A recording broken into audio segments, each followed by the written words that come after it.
Hello friends, welcome to your channel MPR. हम आशा करती हूँ कि आप सभी स्वस्थ होंगे, नितर अपने एग्जाम की तैयारी कर रहे होंगे। हम पढ़ रहे हैं यूजीसी नेट का प्रीवियस ईयर के क्वेश्चंस, जिसको हम राजनीति विज्ञान से कंप्लीट करेंगे यूथ कॉम्पिटिटिव टाइम्स की बुक से। तो चलिए स्टार्ट करते हैं। यदि फ्रेंड्स आप हमारे चैनल पर नए हैं, अभी तक चैनल सब्सक्राइब नहीं किया है, तो प्लीज़ वीडियो को लाइक कीजिए, कमेंट कीजिए, चैनल को सब्सक्राइब कीजिए और अपने प्यारे प्यारे फ्रेंड्स के साथ वीडियो को शेयर कीजिए। पहला क्वेश्चन है हमारा राजनीतिक सिद्धांत एवं विचार से। कौटिल्य के लिए रूपदर्शक का अर्थ क्या है या अवधारणा का अर्थ क्या है? रूपदर्शक का अर्थ है सिक्कों का निरीक्षक, सिक्कों का रूप देख के बता देगा। कौटिल्य के लिए रूपदर्शक की अवधारणा का अर्थ है सिक्कों का निरीक्षक। नेक्स्ट आते हैं, प्लेटो ने इनके विचारों को लिया है। जो प्लेटो हैं इनके द्वारा हेराक्लीज, सुकरात और पार्मेनिडीज के विचार लिए गए हैं, तो उपयुक्त सभी के विचारों को इन्होंने लिया है। प्लेटो के पूर्ववर्ती पार्मेनाइडिस और हेराक्लीज ने दो परस्पर विरोधी सिद्धांतों की स्थापना की है। पार्मेनिडीज ने सत्ता को अपरिवर्तनशील माना है, जबकि हेराक्लीज ने इसे परिवर्तनशील माना है। प्लेटो ने इन दोनों के सिद्धांतों का समन्वय करके अपने ज्ञान सिद्धांतों का निर्माण किया। इसके अतिरिक्त प्लेटो के सिद्धांत पर उनके गुरु सुकरात का भी गहरा प्रभाव पड़ा है। हाब्स गैलीलियो ने अत्यधिक प्रभावित थे और उनकी यांत्रिक भौतिकवाद को अपनाया है, जिससे कालांतरण मार्क्स प्रभावित हुए। नेक्स्ट आते हैं, किसके लिए समस्त अस्तित्व एकदम गतिशील पदार्थ है? तो एकदम गतिशील पदार्थ है, ये कहा गया है हॉब्स के द्वारा। हॉब्स का विचार है कि मूल में प्रत्येक घटना एक गति के रूप में होती है। प्राकृतिक प्रक्रियाएं विभिन्न संश्लेषणों के मेल से घटित होती हैं। इन संश्लेषणों के मूल में भी कुछ गतियां ही रहती हैं। यदि हम प्राकृतिक प्रक्रियाओं को समझना चाहते हैं तो हमें इस मूल गतियों को समझना चाहिए। इस तरह से हॉब्स के दर्शन में सारी वस्तुओं का मूल आधार ज्यामिति और यांत्रिकी है। नेक्स्ट आते हैं, रूसो ने अकेडमी ऑफ डिजोन द्वारा वर्ष 1749 में प्रायोजित निबंध प्रतियोगिता में किस विषय पर पुरस्कार पाया है? तो यह पुरस्कार उनको क्या विज्ञान और कला में प्रगति ने आचार को भ्रष्ट और अशुद्ध करने में योगदान दिया है, इसके लिए उनको ये पुरस्कार दिया गया था। सन 1750 में रूसो के जीवन में एक मोड़ आया, जिसने उन्हें रातों रात महान व्यक्ति बना दिया। डिजोन की अकादमी ने एक निबंध प्रतियोगिता आयोजित की, जिसका विषय था क्या विज्ञान और कला की प्रगति ने मनुष्य के नैतिक स्तर को ऊंचा उठाया है या नीचे गिराया है। रूसो ने इस प्रतियोगिता में भाग लेकर न केवल पारितोषिक प्राप्त किया, बल्कि इससे साहित्य जगत में उनकी ख्याति भी फैल गई। इसलिए निबंध को उनकी पुस्तक का रूप दिया। नेक्स्ट आते हैं, कथन कारण बताइए। कथन कहता है कि प्लेटो के लिए ज्ञान ना तो प्रत्यक्ष ज्ञान है और ना ही राय है, तो पहला क्या है, सही हो जाएगा। दूसरा, यह मत या राय ज्ञान है, तो ये गलत हो जाएगा। पहला सही है, दूसरा गलत है। प्लेटो ने गुरु सुकरात के इस विचार को विशेष रूप से विकसित किया है कि ज्ञान और राय में अंतर होता है। राय अस्थायी वस्तु होती है जो देश काल के साथ बदलती है, परंतु ज्ञान स्थायी और निर्विकार होता है। प्लेटो के अनुसार सद्गुण ज्ञान की प्रथम सीढ़ी होती है। प्लेटो के अनुसार सत्य स्थायी है, जबकि इसकी परछाई सदैव परिवर्तनशील है। नेक्स्ट आते हैं, मार्क्स की द्वंद्वात्मक पद्धति के नियम। इन्हें समाविष्ट नहीं करते, तो इन्हें समाविष्ट नहीं करते। द्वंद्वात्मक पद्धति अपने प्रचालन को केवल भूतकाल की समझ तक सीमित करती है, तो इसको समाविष्ट नहीं करते। जबकि मात्रा का गुणवत्ता में तथा इसके विपरीत रूपांतरण का नियम बताते हैं। विरोधी की एकता का नियम भी बताते हैं। नकारने को नकारने का नियम भी बताते हैं। लेकिन द्वंद्वात्मक पद्धति अपने प्रचलन को केवल भूतकाल की समझ तक सीमित करती है, ये नहीं कहते। नेक्स्ट आते हैं, मार्क्स की द्वंद्व पद्धति के लिए 3 बुनियादी नियम हैं। पहला, परिणाम से गुण की ओर परिवर्तन। दूसरा, परस्पर विरोधी तत्वों की अंतर्व्याप्ति। और तीसरा, निषेध का निषेध। मार्क्स ने द्वंद्वात्मक पद्धति हीगल से ली है। नेक्स्ट आते हैं, यह किसने कहा है कि लेनिनवाद साम्राज्यवाद के युग का और श्रमजीवी क्रांति का मार्क्सवाद है? ये कहा है स्टालिन ने। लेनिनवाद साम्राज्यवाद के युग का एवं श्रमजीवी क्रांति का मार्क्सवाद है, ये स्टालिन के द्वारा कहा गया है। नेक्स्ट है, दक्षिण अफ्रीका के किस स्थान में महात्मा गांधी जी ने पहली बार जन विद्रोह को संगठित किया है? तो इनके द्वारा जोहान्सबर्ग में सबसे पहले विद्रोह को संगठित किया गया था। गांधी जी ने 1893 में एक मुद्दे की पैरवी के लिए दक्षिण अफ्रीका गए थे। वहाँ से वे 1 वर्ष के लिए गए थे, किंतु लगभग 22 वर्ष तक रहे।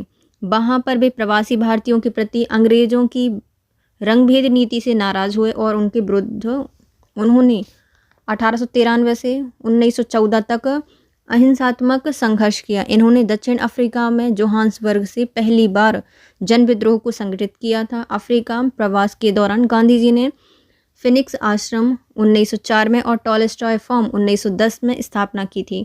वर्ष 1920 में दक्षिण अफ्रीका की सरकार फिनिक्स सेटलमेंट को राष्ट्रीय धरोहर का दर्जा दे दिया गया है। नेक्स्ट आते हैं, निम्नलिखित चिंतकों में से किन्हें सामान्यतः दार्शनिक उपागम का संस्थापक समझा जाता है? तो दार्शनिक उपागम का संस्थापक माना जाता है प्लेटो और अरस्तु को। यूनान के दार्शनिक मिनीशियों ने सुकरात एवं प्लेटो के बाद अरस्तु का नाम उल्लेखनीय है। यह यूनान के अमर गुरु शिष्य परंपरा का तीसरा सोपान है। यूनान का दर्शन बीज की तरह सुकरात में आया, लता की भांति प्लेटो में फैला और पुष्प की भांति अरस्तु में खिल गया।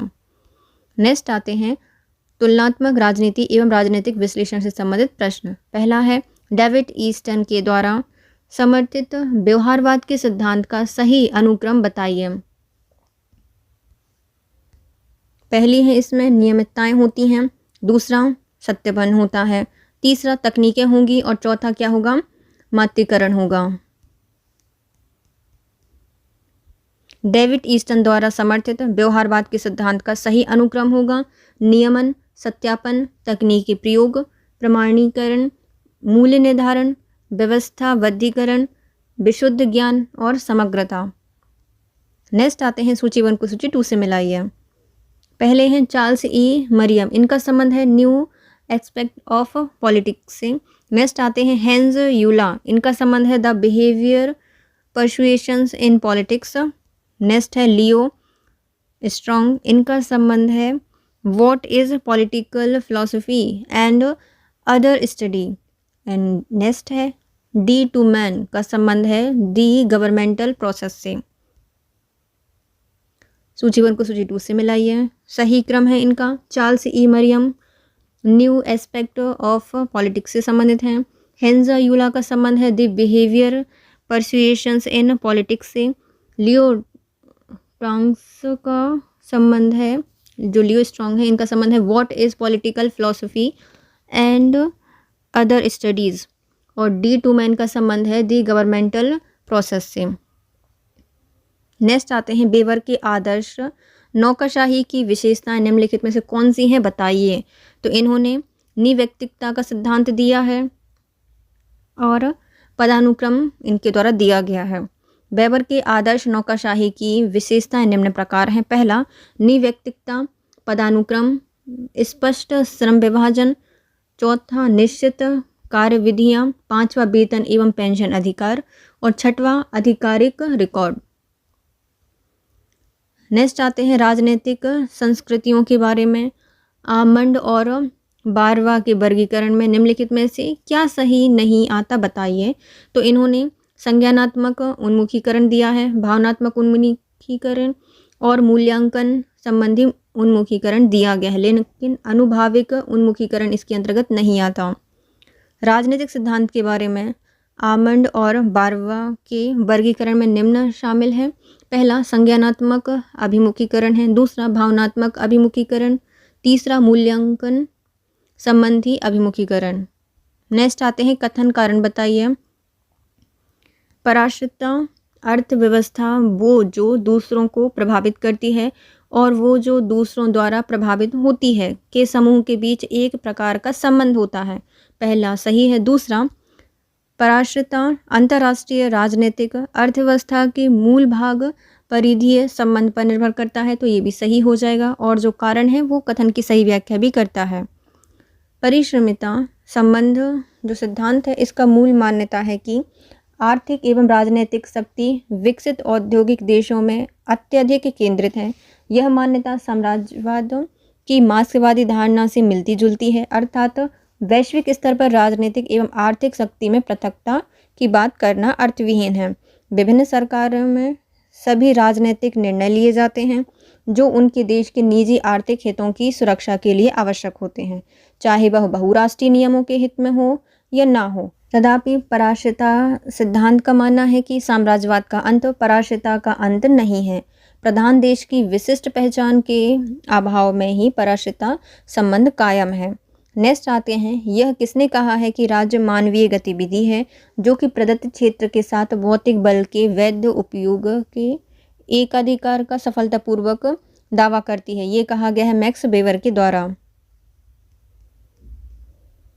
वेबर ने अपने नौकरशाही संबंध विचार का प्रतिपादन करने के क्रम में यह प्रश्न उठाया कि कैसे एक व्यक्ति दूसरे पर अपना प्रभुत्व जमाता है, और इसी के उत्तर में यह भी कहा है कि प्रभुत्व का उपयोग यदि किसी भी तरह न्यायसंगत एवं वैध हो तो वह स्वीकार हो जाता है। नेक्स्ट है, तुलनात्मक राजनीति के पारंपरिक उपागमों ने इनकी अपेक्षा की है अनुभाविक जांच पड़ताल के तहत। सरकारों का अध्ययन, संस्थानों का अध्ययन और संविधान की तुलना, इसके अंतर्गत इनकी उपेक्षा नहीं की गई है। तुलनात्मक राजनीति में परंपरागत उपागम की विशेषताएं निम्न प्रकार होती हैं। पहला, सरकार का अध्ययन। दूसरा, संस्थानों की तुलना। तीसरा, संविधान की तुलना। चौथा, प्रधानतः वर्णनात्मक, प्रधानतः सक्रिय, प्रधानतः प्रबंधकीय और प्रधानतः स्थिर। अनुभाविक जांच पड़ताल आधुनिक तुलनात्मक राजनीति की विशेषता है। नेक्स्ट आते हैं, सूची 1 को सूची 2 से मिलाइए। निर्वाचन व्यवस्था और उनके देश बताइए।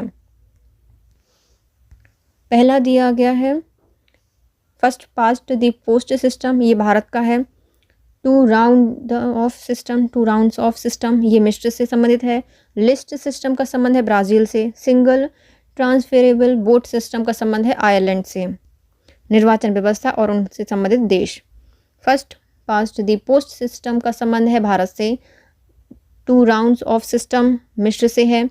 लिस्ट सिस्टम ब्राज़ील से है और सिंगल ट्रांसफरेबल वोट सिस्टम का संबंध है आयरलैंड से। नेक्स्ट आते हैं, फिर से सूची 1 को सूची 2 से मिलाइए। पुस्तक और उनके लेखक बताइए। पहले दिए गए हैं interest group in American society, इनका संबंध है एच जिगलर से। Interest group on for continents, इनका संबंध है एच.डब्ल्यू. एहरान से, एहरमान से। और अनोनिमस एम्पायर, इनका संबंध है शैमुअल फाइनट से। और ह्यूमन नेचर इन पॉलिटिक्स, इनका संबंध है ग्राहम वाल्स से। नेक्स्ट आते हैं, पुस्तक और लेखक बताइए। Interest group in American society H Zeigler हैं। Interest group for continents H W. Ehrmann से संबंधित हैं। अनोनिमस एम्पायर का संबंध है शैमुअल फाइनट से। और ह्यूमन नेचर इन पॉलिटिक्स का संबंध है ग्राहम वाल्स से। नेक्स्ट आते हैं, निम्नलिखित में से कौन सा एक उपागम अन्य के साथ साथ लोकमत और लोगों के राजनीतिक विकल्पों का अध्ययन करता है? तो ये है व्यवहार परक उपागम। व्यवहारवादी उपागम राजनीति तथ्यों की व्याख्या एवं विश्लेषण का एक विशेष तरीका है जिसे द्वितीय महायुद्ध के बाद अमेरिकी राजवैज्ञानिकों द्वारा विकसित किया गया था। यह उपागम राजविज्ञान के संदर्भ में मुख्यतः अपना ध्यान राजनीतिक व्यवहार पर केंद्रित करता है। नेक्स्ट आते हैं, सूची 1 को सूची 2 से मिलाइए। राजनीतिक संस्कृति और उनके देश बताइए। पहले हैं समरूप संस्कृतियाँ, इनका संबंध है यूके से। अभिजात वर्ग जन संस्कृतियाँ, इनका संबंध है भारत से। सब्जेक्ट राजनीति संस्कृति, इनका संबंध है चीन से। और सक्रिय संस्कृति का संबंध है युगांडा से।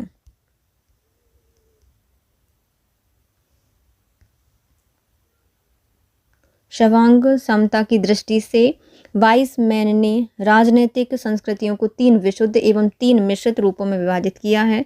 राजनीतिक संस्कृतियों के 3 विशुद्ध रूप हैं। पहला संकुचित, प्रजाभावी और सहभागी। इनके द्वारा राजनीतिक संस्कृति के 3 मिश्रित रूप भी बताए गए हैं। ये इस प्रकार हैं। पहला संकुचित प्रजाभावी राजनीतिक संस्कृति। दूसरा संकुचित प्रजाभावी सहभागी राजनीतिक संस्कृति। और संकुचित सहभागी राजनीतिक संस्कृति। विभिन्न संस्कृति एवं उनके संबंध देश का सही कोड इस प्रकार होगा जैसे समरूप संस्कृति यूके में पाई जाती है, अभिजात वर्ग जन संस्कृति भारत की है, सब्जेक्ट राजनीतिक संस्कृति चीन की है और संकीर्ण राजनीति का संबंध है, जो संस्कृति है संकीर्ण संस्कृति युगांडा में पाई जाती है। नेक्स्ट आती है मैक्स वेबर ने किनका संकेत करने के लिए ग्रीक शब्द करिश्मा का उपयोग किया है। जो करिश्मा है इसमें उपयोग किया जाता है अधिदैविक गुण के लिए और अतिमानवीय गुण के लिए।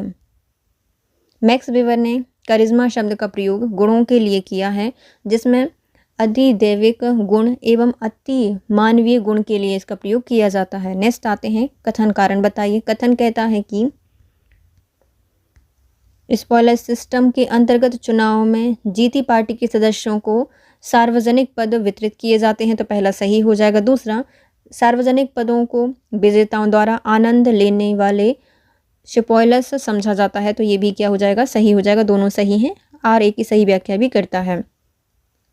स्पॉइलर्स सिस्टम के अंतर्गत चुनाव में जीती पार्टी के सदस्यों को सार्वजनिक पद वितरित किए जाते हैं। सार्वजनिक पदों को विजेताओं द्वारा आनंद लेने वाले स्पॉइलर्स समझा जाता है। नेक्स्ट आते हैं सूची 1 को सूची 2 से मिलाइए। लेखक और उनकी पुस्तक बताइए। E.H. कार का संबंध है दी 20 ईयर क्राइसिस से। R.Q. हान का संबंध है न्यूरलिज्म एंड इट्स क्रिटिक्स से। J.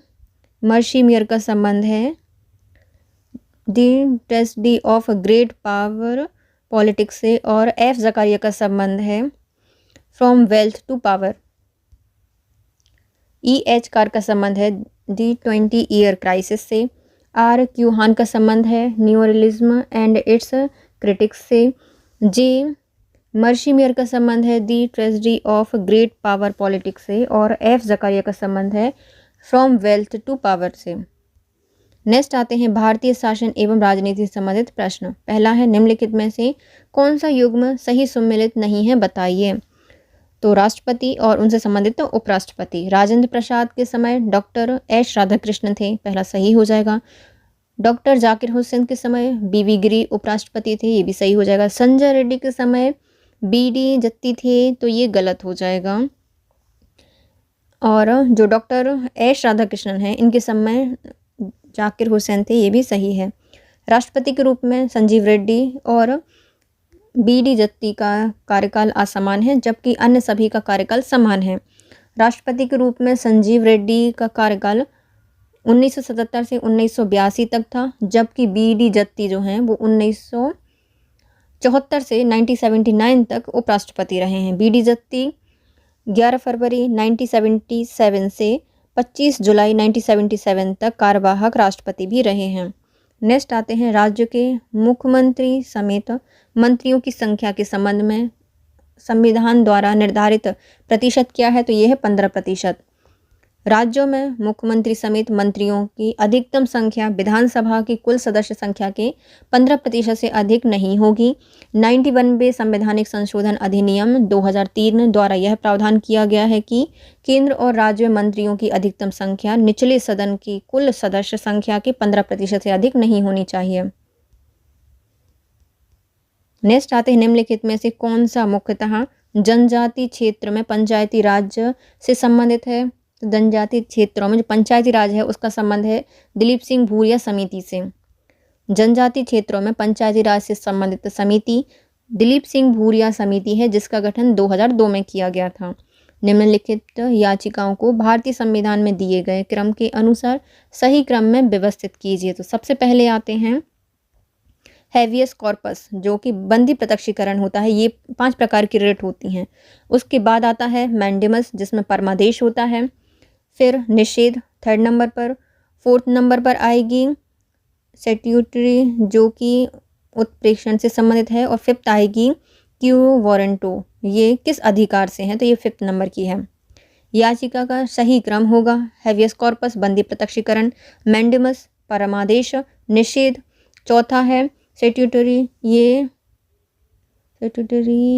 उत्प्रेक्षण से संबंधित है। और जो क्यू टू वारंटो है ये किस अधिकार से संबंधित रिट है।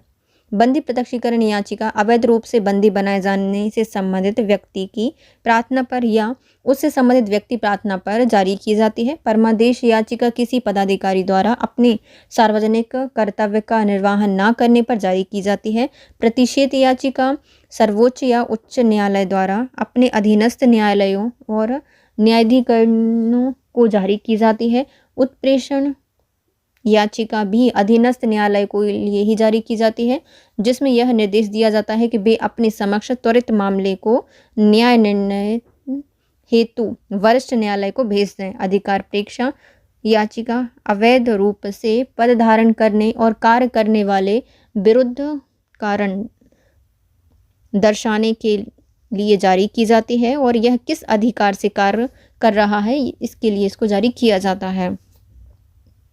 नेक्स्ट आते हैं निम्नलिखित में से उनके कालानुक्रम अनुरूप में व्यवस्थित कीजिए। सबसे पहले हैं मॉर्ले मिंटो सुधार, फिर आता है मॉन्टेग्यू चेम्सफोर्ड सुधार 1919 में, साइमन कमीशन 1928 में आया था, फिर आता है क्रिप्स मिशन सबसे लास्ट में। कमीशन का सही क्रम होगा मॉर्ले मिंटो सुधार 1909 में आया, मॉन्टेग्यू चेम्सफोर्ड सुधार 1919 में आया, साइमन कमीशन 1928 में आया और क्रिप्स मिशन 1942 में आया था। नेक्स्ट आते हैं सूची 1 को सूची 2 से मिलाइए। पार्टी और उनके लक्षण बताइए। इंडियन नेशनल कांग्रेस ये अम्ब्रेला पार्टी है। फिर तेलुगु देशम पार्टी, इसका संबंध है क्षेत्रीय पार्टी से। केरल जो कांग्रेस है इसका संबंध है राज्य पार्टी से।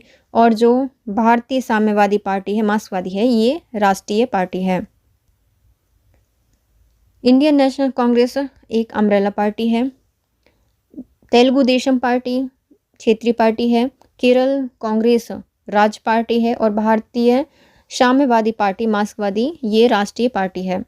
नेक्स्ट आते हैं कांग्रेस द्वारा किसकी अपर्याप्त, असंतोषजनक और निराशाजनक मानकर निंदा की गई है, तो ये की गई है मॉन्टेग्यू चेम्सफोर्ड रिपोर्ट 1918 में। मॉन्टेग्यू चेम्सफोर्ड रिपोर्ट 1918 को कांग्रेस द्वारा अपर्याप्त, असंतोषजनक, निराशाजनक मानकर निंदा की गई है, क्योंकि व्यवहारिक रूप से यह अधिनियम भारतीयों की अपेक्षाओं के अनुरूप जारी नहीं किया गया था। प्रांतों में द्वैत शासन प्रणाली का प्रारंभ किया गया था। सांप्रदायिक प्रतिनिधि को अधिक विस्तृत करना और राष्ट्रीय आंदोलन के मार्गों में सबसे बड़ी बाधा थी।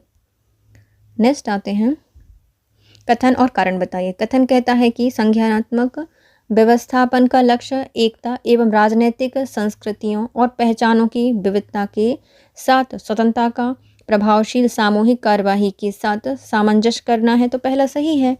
दूसरा, भारत ने राष्ट्र निर्माण में बहुलवादी प्रारूप को अपनाया है, तो ये भी सही है। दोनों अपनी अपनी जगह सही हैं, लेकिन आर्य की सही व्याख्या नहीं करता।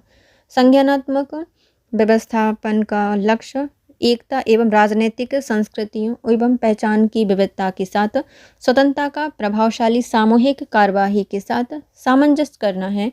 भारत ने राष्ट्र निर्माण के बहुलवादी स्वरूप को चुना है, इसलिए कथन और कारण दोनों ही सही हैं।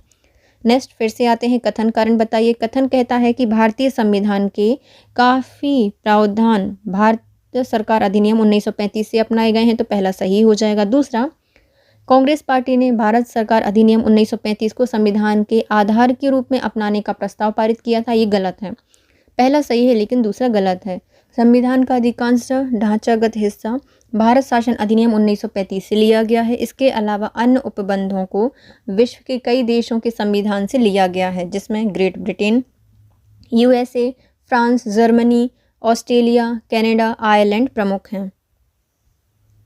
नेक्स्ट आते हैं सूची 1 को सूची 2 से मिलाइए। अनुच्छेद और उनके प्रावधान बताइए। पहला है 359, इनका संबंध है मौलिक अधिकारों के स्थगन से। 312 312 जो कि अखिल भारतीय सेवाओं से संबंधित है। 280 ये वित्त आयोग के गठन का प्रावधान करता है। और 360 ये वित्तीय आपातकालीन स्थिति को बताता है। अनुच्छेद और उनसे संबंधित प्रावधान। 359 यह मौलिक अधिकारों का स्थगन से संबंधित है। 312 अखिल भारतीय सेवाओं से संबंधित है। 280 वित्त आयोग और 360 वित्तीय आपातकालीन स्थिति को बताता है। अनुच्छेद 359 राष्ट्रपति को आपातकाल में मूल अधिकारों को लागू करने के लिए न्यायालय जाने के अधिकार को निलंबित करने के लिए अधिकृत करता है, किंतु अनुच्छेद 20 और 21 के अंतर्गत दिए गए अधिकारों को राष्ट्रपति निलंबित नहीं कर सकता। अनुच्छेद 312 के अनुसार राज्यसभा उपस्थित एवं मतदान देने वाले सदस्यों के कम से कम 2/3 सदस्यों के बहुमत से अखिल भारतीय सेवाओं के सृजन का अधिकार संसद को प्रदत्त कर सकती है। अनुच्छेद 280 के अनुसार राष्ट्रपति प्रत्येक 5 वर्ष के अंतराल में वित्त आयोग का गठन करेगा। वित्त आयोग केंद्र और राज्य के मध्य वित्तीय संसाधनों के वितरण के संबंध में सिफारिश करता है। नेक्स्ट आते हैं अनुच्छेद 360 के अनुसार वित्तीय आपात की उद्घोषणा राष्ट्रपति द्वारा की जाती है, जबकि इसको यह विश्वास हो जाता है कि ऐसी स्थिति विद्यमान है जिसके फलस्वरूप भारत के वित्तीय स्वायत्त या शाख को खतरा है। नेक्स्ट आते हैं भारत के संबंध में निम्नलिखित में से कौन सा कथन सही नहीं है, बताइए। तो कानून अनुमति को छोड़कर अन्य के द्वारा कर लगाया जा सकता है, नहीं है लगाया जा सकता, तो पहला ही गलत है। दूसरा, लोक निधियों से कोई व्यय नहीं किया जा सकता सिवाय संविधान में प्रदान किए गए तरीके से या कानून के अनुरूप, तो दूसरा सही हो जाएगा। तीसरा, संसद द्वारा स्वीकृत तरीके के अनुसार ही कार्यपालिका धन को व्यय करने के लिए बाध्य होता है, तो ये भी सही है, दोनों सही हैं। लोक निधियों से कोई भी व्यय संविधान में प्रदान किए गए तरीके से कानून के अनुरूप ही किया जा सकता है। संसद द्वारा स्वीकृत तरीके के अनुसार ही कार्यपालिका धन को व्यय करने के लिए बाध्य है। नेक्स्ट आते हैं भारत में लोकायुक्त संस्था स्थापित करने वाला पहला राज्य निम्नलिखित में से कौन सा है, तो ये हो जाएगा महाराष्ट्र।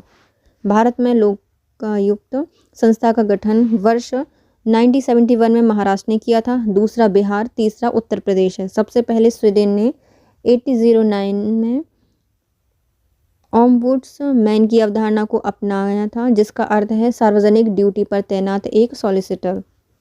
नेक्स्ट आता है लोक प्रशासन से संबंधित प्रश्न। निम्नलिखित में से किसने लोक प्रशासन की 18 परिभाषाएं प्रतिपादित की हैं, जिन्हें राजनीतिक, कानूनी, व्यावसायिक एवं प्रबंधकीय के 4 वर्गों में रखा गया है, तो ये है सेफ्रिट्स और रशल की। किनसे संबंधित है? सेफ्रिट्स और रशल से। सेफ्रिट्स और रशल ने लोक प्रशासन की 18 परिभाषाएं प्रतिपादित की हैं और इन्होंने राजनीतिक, कानूनी, व्यावसायिक एवं प्रबंधकीय 4 वर्गों में रखा गया है। नेक्स्ट आते हैं सार्वजनिक एवं निजी प्रशासन के बीच अंतर निम्नलिखित में से किसने नहीं है, इसका संबंध किससे नहीं है, तो हेनरी फ्योल से इसका संबंध नहीं है, जबकि हर्मेट साइमन, जॉन गॉस और पॉल एच एप्पलवी का संबंध है। हेनरी फ्योल ने सार्वजनिक एवं निजी प्रशासन के बीच अंतर नहीं किया है।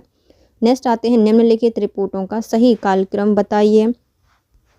तो जो रिपोर्टें दी गई हैं, सबसे पहले आती हैं AD गोरवाला समिति की जो रिपोर्ट है 1951 में आई थी।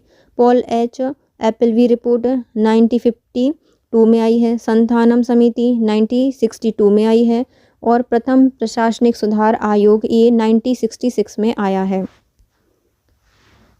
तो रिपोर्टों का सही कार्यक्रम होगा AD गोरवाला रिपोर्ट 1951 में आई, पॉल एच एप्पलवी रिपोर्ट 1952 की है, संथानम समिति की रिपोर्ट 1962 की है और प्रथम प्रशासनिक सुधार आयोग की रिपोर्ट 1966 की है।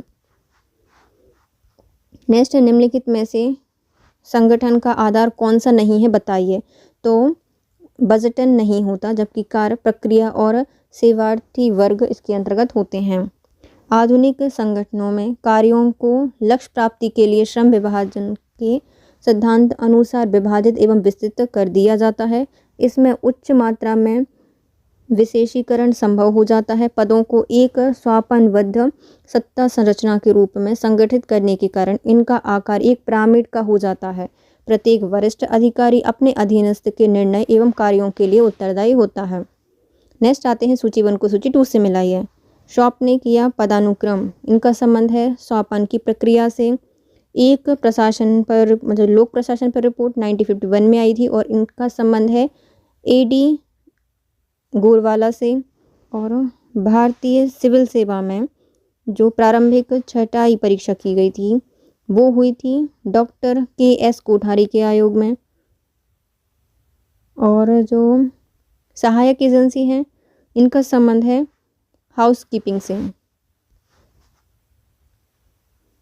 सौंपनिक सौपान प्रक्रिया से संबंधित है। लोक प्रशासन पर रिपोर्ट एडी गोलवाल के द्वारा दी गई थी, गोरवाला के द्वारा। और भारतीय सिविल सेवा में प्रारंभिक छटाई परीक्षा के एस कोठारी की अध्यक्षता में की गई थी। और सहायक एजेंसी हाउस कीपिंग से संबंधित है। ये जो नेक्स्ट क्वेश्चन है उसको यूजीसी ने निरस्त कर दिया था। नेक्स्ट आते हैं अंतर्राष्ट्रीय संबंध से संबंधित प्रश्न। पहला कथन कहता है कि वैश्वीकरण बहुआयामी प्रक्रिया है, तो पहला सही हो जाएगा। दूसरा, आर्थिक, राजनीतिक, सामाजिक और सांस्कृतिक वैश्वीकरण इसमें समाविष्ट है, तो दोनों सही हैं। और आर्य की सही व्याख्या भी करता है। भूमंडलीकरण की कुछ ऐसी विशेषताएं हैं जिससे ऐसा लगता है कि एक नए प्रकार की अंतर्राष्ट्रीय राजनीति, आर्थिक, सामाजिक व्यवस्था की स्थापना की तरफ हम प्रवृत्त हो रहे हैं। यातायात और संचार साधनों में हुए क्रांतिकारी विकास के चलते भौगोलिक दूरी समिट गई है। अब न केवल व्यापार, तकनीकी एवं सेवा क्षेत्र बल्कि लोगों का भी सीमा पार आवागमन सस्ता एवं सुगम हो गया है। नेक्स्ट आते हैं, जब दो लड़ाकू योद्धा अपने चरित्र में या तुलनात्मक सामरिक लाभ के अपने क्षेत्र में इतने भिन्न हैं कि उनके बीच मुकाबला एक पक्ष की योग्यता को दूसरे पक्ष की अपनी खुद की शर्तों पर लड़ने के लिए विवश करने लगता है, इस युद्ध के प्रकार का नाम बताइए। तो इसमें पाया जाता है असम्मति युद्ध। क्या कहा जाएगा इसको? असम्मति युद्ध कहा जाएगा। जब दो लड़ाकू अपने चरित्र एवं तुलनात्मक सामरिक लाभ के अपने क्षेत्र में इतने भिन्न हैं कि उनके बीच मुकाबला एक पक्ष की योग्यता का दूसरे की पक्ष को अपने खुद की शर्तों पर लड़ने के लिए विवश करने लगता है, तब इस प्रकार के युद्ध को असम्मित युद्ध कहा जाता है। नेक्स्ट आते हैं, गाजा संघर्ष 2009 रिपोर्ट में यूएन तथ्य खोजी मिशन का नाम क्या है? इसका नाम था गोल्ड स्टोन रिपोर्ट। गाजा संघर्ष 2009 की रिपोर्ट में यूएन तथ्य खोजी मिशन का नाम गोल्ड स्टोन रिपोर्ट है। नेक्स्ट आते हैं, यूएन सुरक्षा परिषद द्वारा अध्याय एवं अनुच्छेद के अंतर्गत अंतर्राष्ट्रीय शांति के लिए खतरा देखने पर वाद विवाद एवं शर्तों का अंतर्गत शांतिपूर्ण निपटारा करने के लिए सर्वप्रथम तरीकों की खोज करती हैं, तो ये अध्याय 6 और अनुच्छेद 33। संयुक्त राष्ट्र परिषद के अध्याय 6 और अनुच्छेद 33 के अंतर्गत अंतर्राष्ट्रीय शांति के लिए खतरा देखने पर वाद विवाद की शर्तों के अंतर्गत शांतिपूर्ण निपटारा करने के लिए सर्वप्रथम तरीकों की खोज का उल्लेख किया गया है। इसी अनुच्छेद में 33 के अनुसार किसी भी विवाद के पक्ष जिसके जारी रहने से अंतर्राष्ट्रीय शांति एवं सुरक्षा के रखरखाव को खतरा होने की संभावना है, इससे पहले बातचीत, पूछताछ, मध्यस्थता एवं सुलह न्यायिक समाधान का सहारा लेना चाहिए। सुरक्षा परिषद जब आवश्यक समझे पक्ष में अपने विवाद को उपयुक्त तरीके से निपटाने के लिए कहेगी। नेक्स्ट आता है, अंतर्राष्ट्रीय कानून के आधुनिक संस्था की सही विशेषता निम्नलिखित में से कौन सी है? तो इनकी सही विशेषता है, ये सहमति, कानूनी दायित्व होते हैं, इसमें भाषाई औचित्य का प्रयोग करते हैं और संस्थानिक स्वायत्तता की वार्ता की जाती है। अंतर्राष्ट्रीय कानून की आधुनिक संस्था का सही विशेषता होगी सहमति, कानूनी दायित्व, भाषा एवं औचित्य का प्रयोग और संस्थानिक स्वायत्तता की वार्ता। नेक्स्ट आते हैं, कोपेनहेगन 15वें के रूप में सुप्रसिद्ध संयुक्त राष्ट्र सम्मेलन का संबंध किस मुद्दे से है? तो इनका संबंध है जलवायु परिवर्तन से। कोपेनहेगन कोप 15 के रूप में सुप्रसिद्ध संयुक्त राष्ट्र सम्मेलन जलवायु परिवर्तन के मुद्दे से संबंधित है। कोप 15 का सम्मेलन कोपेनहेगन में 2009 में संपन्न हुआ था। नेक्स्ट आते हैं, सूची 1 को सूची 2 से मिलाइए। क्षेत्रीय संगठन और उनकी संस्था बताइए। हम इसका आंसर यहीं देखेंगे क्योंकि क्षेत्रीय संगठन के कुछ ऑप्शन पीछे हैं। पहला है ऑर्गेनाइजेशन ऑफ अमेरिकन स्टेट्स, 1948 में आया। North Atlantic free trade agreement NAFTA, ये 1994 में आया था। नेक्स्ट आते हैं, अरब मगरेब यूनियन, ये 1989 में आया। और South East Asian Treaty Organization C2, ये 1954 में आया था। नेक्स्ट आते हैं कथन कारण बताइए। कथन कहता है कि भारत दक्षिण एशिया में सकारात्मक समरूपता का अनुसरण कर रहा है, तो पहला सही हो जाएगा। दूसरा, भारत को चीन एवं पाकिस्तान एकजुटता द्वारा सामरिक रूप से निरोधित रखा जा सकता है, तो ये भी सही हो जाएगा। दोनों सही हैं, लेकिन आर्य की सही व्याख्या नहीं करता। भारत दक्षिण एशिया में सकारात्मक समरूपता का अनुसरण कर रहा है, भारत को चीन पाकिस्तान एकजुटता द्वारा सामरिक रूप से निरोधित रखा जा सकता है। नेक्स्ट आते हैं Pakistan arms procurement and military buildup 1979 से 1999 में हुआ। इन सर्च ऑफ पॉलिसी नामक पुस्तक के लेखक हैं Ayesha Siddiqui Agha. Pakistan arms procurement and military buildup 1979 to 1999 in search of policy नामक पुस्तक के लेखक आयशा सिद्दीकी बाघा हैं, नहीं आयशा सिद्दीकी आघा हैं। बाघा बॉर्डर याद आ रही है। चलिए, इसके साथ हमारा आज का वीडियो होता है complete guys. You feel like my video please